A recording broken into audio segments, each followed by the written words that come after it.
In having outlined the 2016 TD Economic Special Report that had estimated the value of the Indigenous economy at $32 billion, the difference between a $100 billion Indigenous economic target and the current estimated or the last economic estimate value is $68 billion. The Indigenomics economic agenda asks, then, what does $68 billion of Indigenous economic activity look like? What is important is to begin to understand that Indigenomics as a hashtag started at looking at media stories around Indigenous business success. So let's look at Indigenous stories around Indigenous business success that demonstrate a shifting of Indigenous economic strength. I will give you a number of examples that outline a billion-dollar levels economic impact that nations are establishing through partnerships and Indigenous economic activity. Let's start with the Squamish Nation in BC. A leading APTN headline outlines a significant LNG project with the announcement in October 2019. Squamish Nation signed a deal with LNG for $1.1 billion for the construction of an LNG facility outside of Vancouver to ship resources to the Asian markets.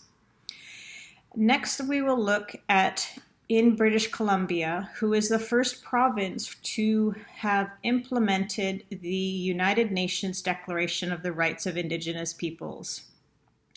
A Vancouver Sun article in December 2019 identifies the billion-dollar boom that BC will be experiencing through the implementation of UNDRIP itself. Next, I move to a more familiar example of the Mikisew and Fort McKay nations closing a $503 million deal on oil sands project. What is significant was a 49% interest in Suncor Energy oil sands storage facility, with Fort McKay owning 34% and Mikisew Cree owning 15%, and receiving revenue from this investment over 25 years.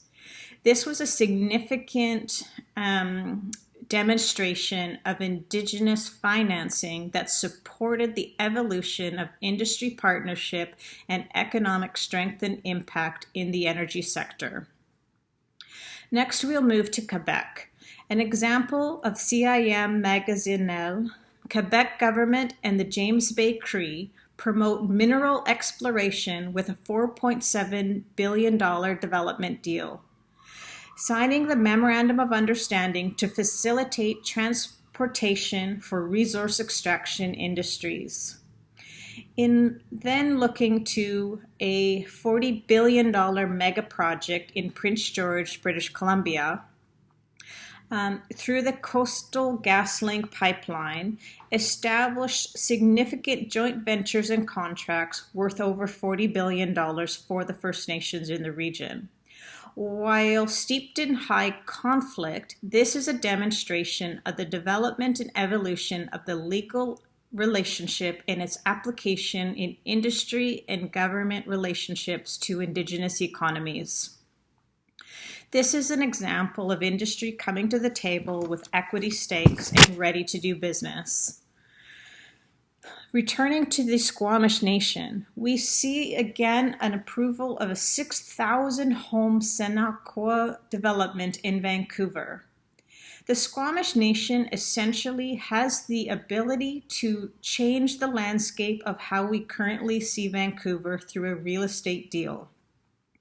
Built on 11.7 acres of reserve land near downtown Vancouver, creating 6,000 homes within 11 towers up to 56 stories. It will be the single largest development on First Nations lands in Canada.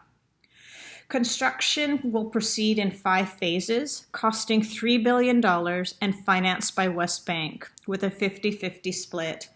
Total profit for the project life of approximately a century should be between $16 and $20 billion that has been estimated.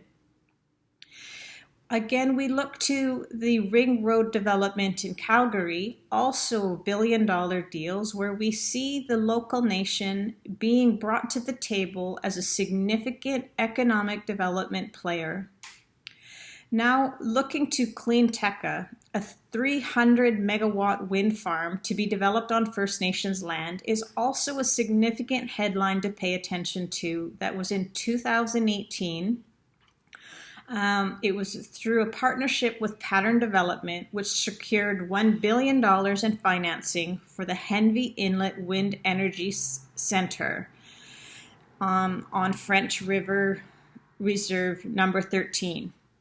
This wind farm is being jointly developed and operated by Pattern Development, an HIFN subsidiary, Power Corporation, with both parties holding a 50% interest in the project. What is important about this is the ability to bring visibility to the economic strength of the increasing focus of having Indigenous partners and the economic values of this partnership. Another example, which has largely been in the news and a highly visible story, is Indigenous-led groups submitting proposals to buy equity stakes within the Trans Mountain Pipeline. To be able to understand this significant shift, with a number of key players estimating well over $6.9 billion to purchase equity stake within the pipeline itself, with a coalition of buyers, what is being represented is a potential of 134 nations who will be affected by the pipeline expansion itself.